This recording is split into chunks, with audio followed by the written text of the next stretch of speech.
آقا کال آف دیوتی کشته شد، سازنده این بازی خیلی مهم و محبوب کشته شد توی سانحه رانندگی، آقای وینس زامپلا. وینس زامپلا یکی از تاثیرگذارترین چهره‌های در واقع بازی‌های کامپیوتری، بازی‌های ویدئویی، صنعت بازی‌های ویدئویی بود. عمده معروفیتش در واقع به خاطر همون بازی معروف کال آف دیوتی که خب فکر می‌کنم همه شنیده باشن دربارش و بازی کرده باشن. چرا اینجوری فوت شد خانم؟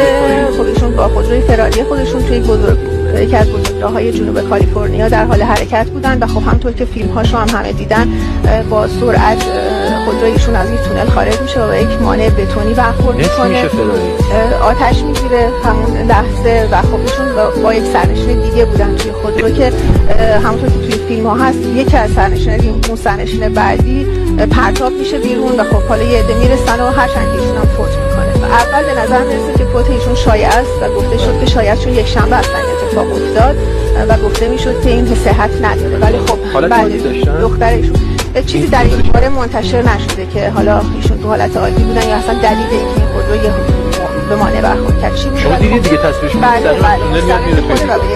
به یک مانع کوتاه هم هست ولی خب برخورد میکنه. به هر حال سر ایشون تایید کرده فوتشون رو، در واقع شرکت الکترونیک آرس هم که ایشون از مدیرای ارشدش بود فوت ایشون رو تایید کردن و در واقع الان امروز که سه شنبه هست متوجه شدیم که حقیقت داره و شایعه نبوده. ایشون متأسفانه در 55 سالگی و خیلی جوان فوت شدن.